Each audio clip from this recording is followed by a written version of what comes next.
Despite a couple of frustrating losses down the stretch, things are actually looking pretty good for the Kentucky Wildcats heading into the SEC tournament.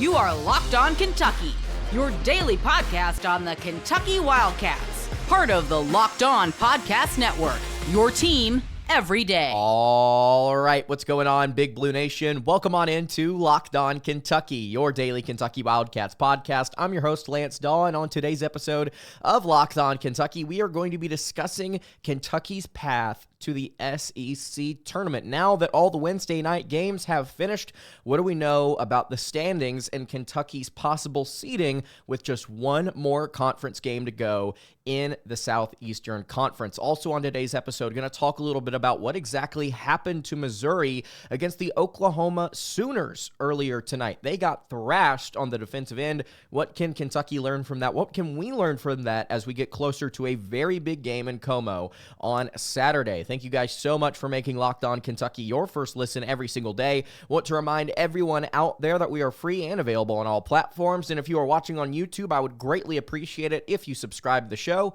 And if you are listening on podcast, I would also appreciate it if you subscribe there as well. All right, let's go ahead and get into it. So Kentucky basketball here is currently, as it stands today, sitting at number 8 in the SEC standings. Both the top and bottom two seeds in the SEC tournament have been solidified. Both Auburn and Florida, the 1 and 2, and LSU, South Carolina, the 15 and 16 seeds respectively. Some big things happened on Wednesday night that went Kentucky's way. If they want to get a higher seed than 8 in the SEC tournament, the win for Ole Miss over Tennessee secured Kentucky getting a single bye in the SEC tournament. No longer will we have to worry about possibly playing South Carolina there on Wednesday. Now Kentucky is definitely going to be an 8 seed or higher, which is very, very good news for the Wildcats. Florida took down Alabama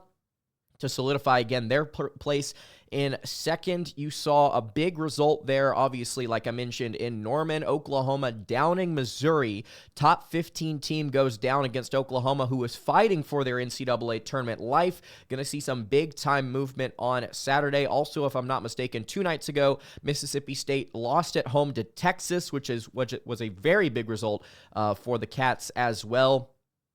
And then let's see here. What am I missing that happened tonight? I don't think I am. I might have to check myself here in a second. But anyway, yeah, so Florida beat Alabama, Oklahoma beat Missouri, and Ole Miss beat Tennessee. So those are the 3 things that we're looking at here. And now you're looking at the Wildcats being, again, an 8 seed or higher, and this is kind of what I wanted to walk you through here today. The standings and then the possible outcomes and then matchups, at least the most realistic ones, the 2 most realistic ones, and then the basic settings for every scenario here. We'll start here at the top and just tell you the matchups, everything that's happening over the weekend. Alabama is playing at Auburn. Tennessee is hosting South Carolina. Texas A&M is at LSU, and I'm just going from top to bottom in the SEC standings. Missouri is playing at home against Kentucky. Ole Miss is playing at Florida. Kentucky's playing at Mizzou. Mississippi State's playing at Arkansas. Vandy's playing at Georgia. Arkansas is hosting Mississippi State. Georgia's hosting Vandy. Texas is hosting Oklahoma. Oklahoma's going to Texas. And LSU is playing, obviously, A&M, and then South Carolina is playing Tennessee. But here's the thing. A lot of these matchups feel like they are kind of 50-50, but there are some that are kind of clear-cut as far as how they're going to likely go down. Like Tennessee is almost certainly going to beat South Carolina, barring a massive collapse. Texas A&M is almost certainly going to beat LSU, again, barring a massive collapse. And then you have this big hodgepodge in the middle of things that can happen. If things go according to Ken Palm projections, this is what will happen. Auburn will beat Alabama in Neville. Florida will beat Ole Miss. Tennessee will beat South Carolina. A&M will beat LSU. Missouri will beat Kentucky. Ole Miss, again, will lose to Florida. Kentucky will lose to Mizzou.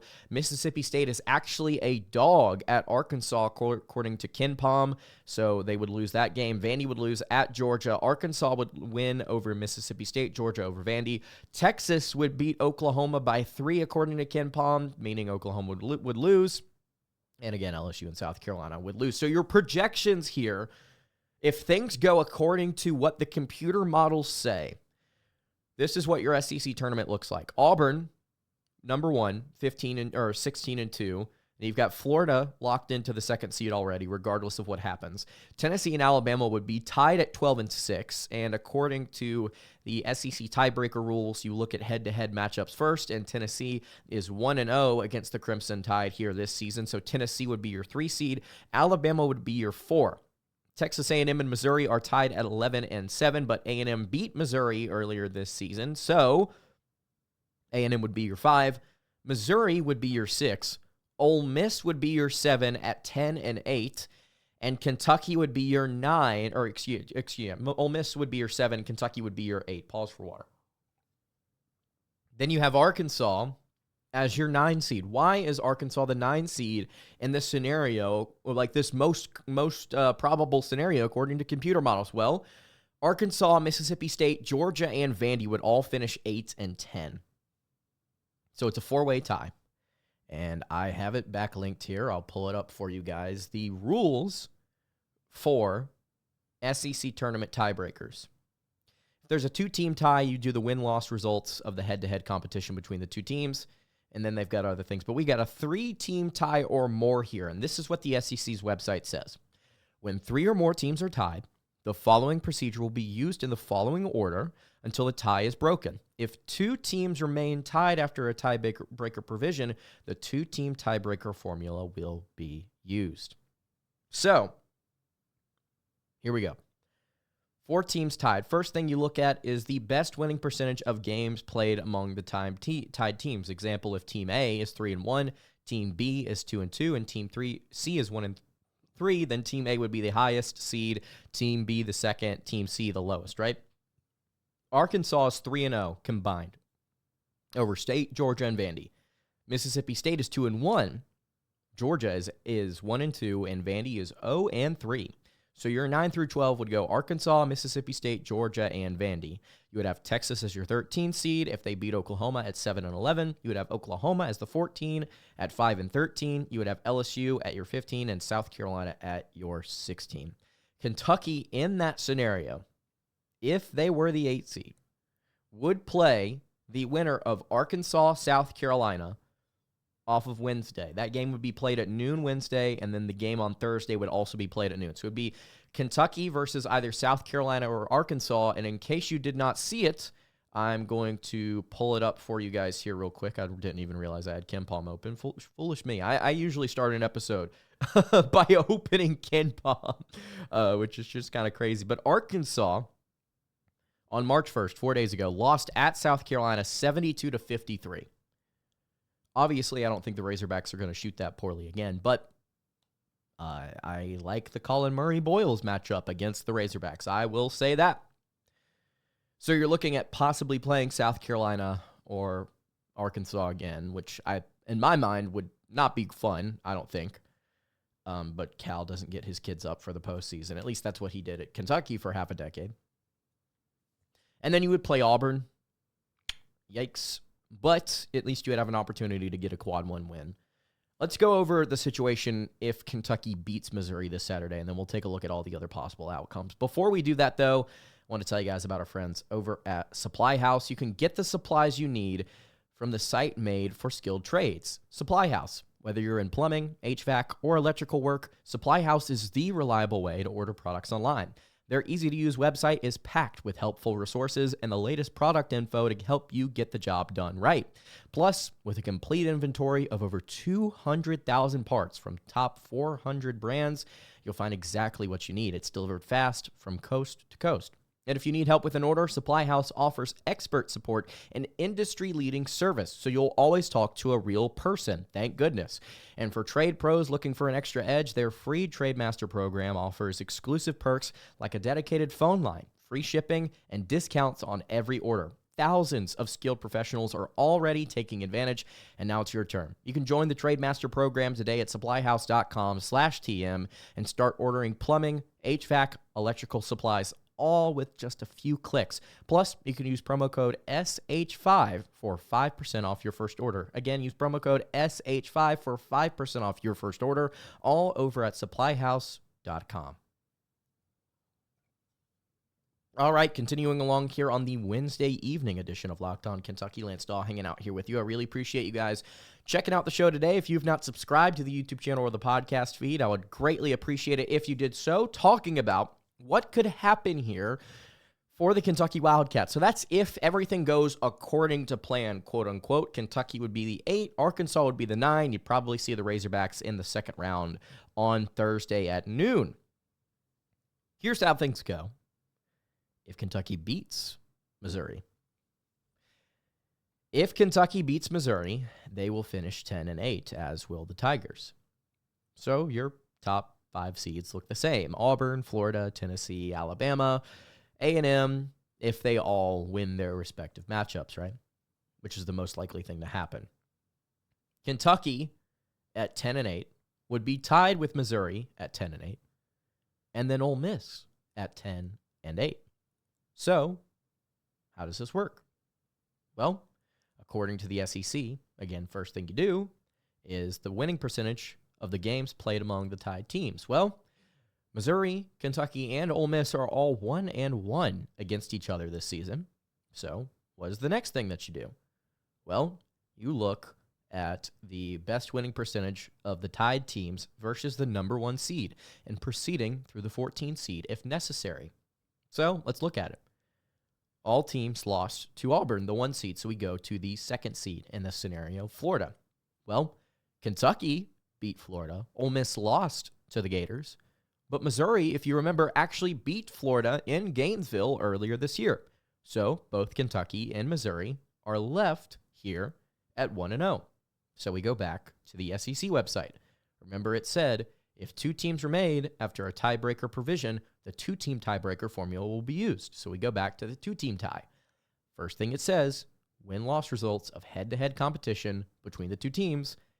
In this scenario, Kentucky would have the advantage. So Kentucky gets the bye. Or not the bye, excuse me. They get the tiebreaker, excuse me. So this is how it would go. Kentucky would be your 6. Missouri would be your 7. Ole Miss would be your 8. And then if everything else goes according to plan, Arkansas, Mississippi State, Georgia, and Vandy would remain the 7, 9 through 12. Texas would be your 13, Oklahoma 14, 15 LSU, 16 South Carolina. In this scenario, if Kentucky is the 6th seed, they would play the 11 or the 14, which would be Georgia versus Oklahoma. For context, the Bulldogs, way early in the SEC slate, it might have been the first game actually, beats the Sooners 72-62 in Athens. But with the way that Oklahoma's playing right now, I mean, all bets could be off at that point with how the Sooners could play. And that would set up Kentucky to play in that 6th seed matchup if they win against Oklahoma or Georgia in this scenario. They would play the 3 seed, which in this case would be Tennessee. Everyone continues to tell me on the internet that they don't want to play Tennessee. And the logic is because you cannot beat a team 3 times in a row. It's either the verbiage that's directed toward me is either you cannot beat a team 3 times in a row, or it is very hard to beat a team 3 times in a row. I agree with the latter. The former makes 0 sense. But yes, it is very difficult to beat a team, especially of Tennessee's caliber, 3 times in a row. I present to you the reality that Kentucky was injured in both games, and they won both of them on the road in Knoxville and in Kentucky. The matchup has proven twice it favors Kentucky. In my opinion, I would rather face the Tennessee Volunteers instead of Alabama or Florida or Auburn in the third round of the SEC tournament.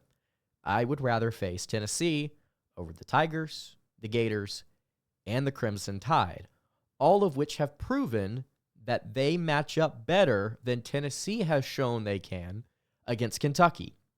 Offensively, Kentucky is going to have a very difficult time slowing all of them down for various reasons. But Tennessee has proven to be the easiest, quote-unquote, matchup between the four teams. I understand that Tennessee is still a very good team. They're a very good team with very good players and a very good coach that knows how to coach defense. But as we've seen twice, Kentucky's got something going there relative to their other matchups. So if I'm picking my poison, so to speak, I like this scenario. You've already beaten Oklahoma in Norman in a game that you did not play particularly well. And then also you have played competitively against a Georgia team in an environment that did not favor you from the officiating standpoint. I'll just say that.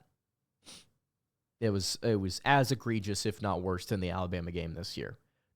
Officiating had a direct outcome or a direct effect on the outcome of that game, in my opinion. So I like this scenario better.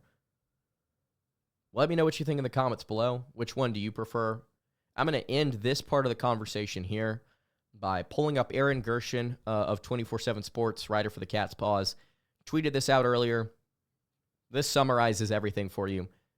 If Kentucky beats Missouri on Saturday, Ole Miss loses to Florida, and LSU beats Texas A&M, Kentucky would be a 5 seed in the SEC tournament. If Ole Miss loses to Florida, A&M beats LSU, and Kentucky beats Missouri, Kentucky's a 6, which we just discussed that scenario.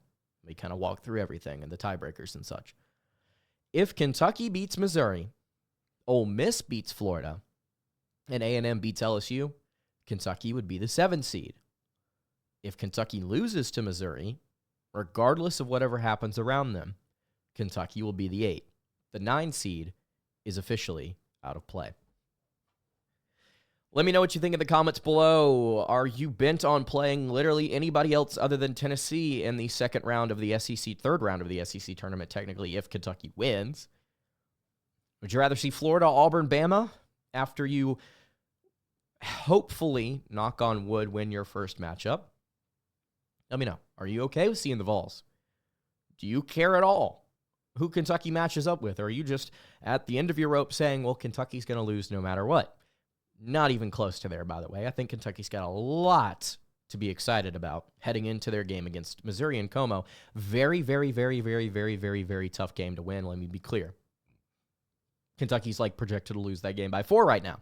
But after seeing what happened against the Tigers in Norman, Kentucky can beat that team. Even without Jax, even without Carissa, Kentucky can beat Missouri. I'll tell you how Oklahoma did it in a second. I want to remind you guys, hey, if you've not subscribed to the show, first of all, thank you so much to everybody who has. I really appreciate it. Subscriptions help me and my job and the channel go. It goes a long way. Liking the video, letting me know what you think in the comments. I appreciate everybody who's been here for so long, commenting. You've got guys like Clint. You've got guys like Great Kentuckian. Really appreciate everybody out there who has been in the comments, just either being supportive or asking critical questions or giving their opinion. It's been great. I've really appreciated that what's going on now, wrapping up the 4th season. Just insane to think about. The 4th season with you guys. And I could not thank you enough. Locked On has been just incredible to me, and you guys have been so incredible as well. So subscribe. If you are new, it's a great place to be. It's a great place to talk Kentucky hoops. We do it every single day, and appreciate you. Okay, how did the Missouri Tigers lose to Oklahoma? I have to pull this up here on Ken Palm real quick. Just because I think it provides a lot of context here, the stats, instead of me just going off the cuff, as I am known to do at various points. So, Oklahoma, in case you didn't see it, beat Missouri 96-84 in the Lloyd Noble Center in Oklahoma on Wednesday night. This helps Kentucky a lot when it comes to possible SEC tournament stuff. And the interesting thing to me is that, there were some good pieces that for Missouri that still statistically played well, at least on the offensive end. Mark Mitchell had 18 points and shot 7 of 8 from the floor. You had Caleb Grill going for 16, shooting 4 of 11 from 3. Marquez Warwick had 10 points. Team scored 84 as a whole. They got 19 free throws, 12 offensive rebounds. They made 9 threes. And yet, they lost by 12 to Oklahoma. What exactly happened? How did they beat them in the first half? You can go and watch this anywhere you want to on YouTube. In the first half, Oklahoma decided, you know what we're going to do? We're going to give you post-ups. We're going to give you pick and rolls that go directly to the big men. And we're going to drive at the rim, straight line. We're getting to the paint, and we're going up at the rim.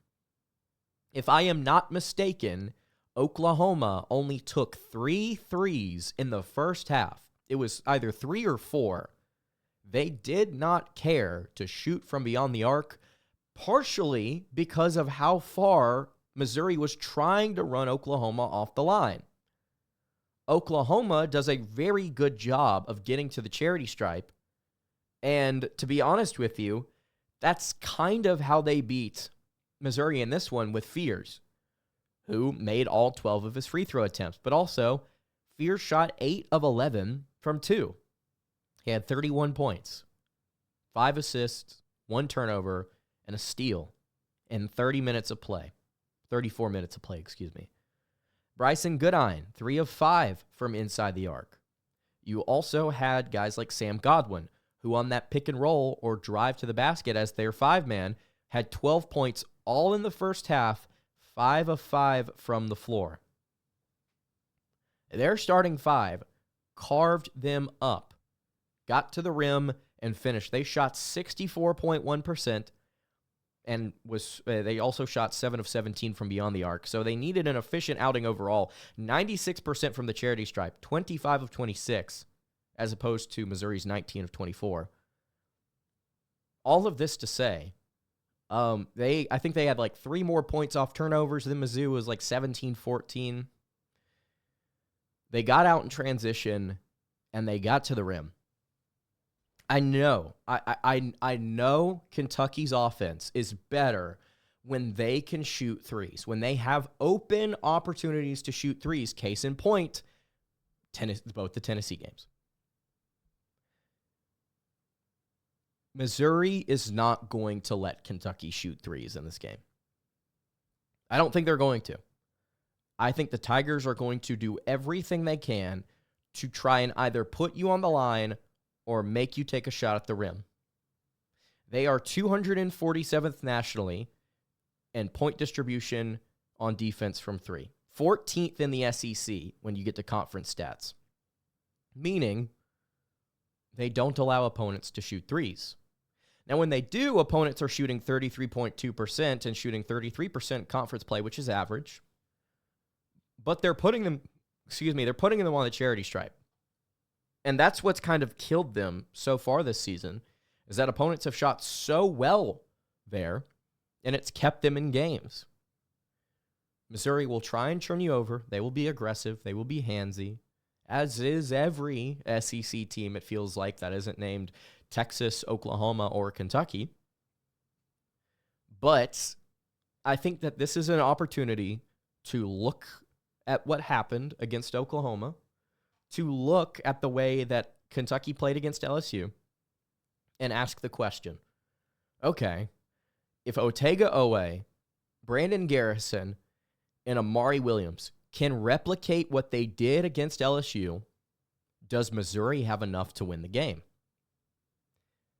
Because I'm going to be honest with you, if Garrison drops 15, Williams drops 10, and Otega drops 20 to 25 points like he did against the Tigers of LSU, I mean, that's a really hard out with a point guard in Butler that will help you defensively against guys like Grill, against guys like Tamar Bates, etc. You've got defense, and then you've got offense at the rim, where Kentucky just punished LSU for trying to be a little too aggressive and trying to stay in front of, or trying to get out in front of Kentucky. Kentucky shot 61%, 24 of 39, almost identical to what Oklahoma did to Missouri. Missouri, jeez. All I'm trying to say here is I know that they are two drastically different opponents, very different opponents in very different environments with very different things at stake. But I think Kentucky has a chance here to at least go in and show some of the tendencies that the Sooners had against Missouri as far as style of play. If you want to run us off the three-point line, awesome. We will make you pay inside with the combination of Owe, who is a straight-line driver to begin with. You've got guys like Garrison and Williams. We need Williams to have an efficient game, man. We cannot have him go like 3 of 9 like he did against LSU or something bad. It was not a great percentage. You get all 3 of those guys going. It's a hard out for Mizzou. But the thing is, you have to get them going. It's all matchups, man. It's all about the matchups. Can you physically match up with Missouri in this one? Can you get to the charity stripe? Can you dominate the rim at various points? Control the rim. That's what you got to do if you want to win. And the Sooners showed they could do it. I think Kentucky can too. Can, not will. We'll talk about the preview episode here on tomorrow's episode of Locked On Kentucky.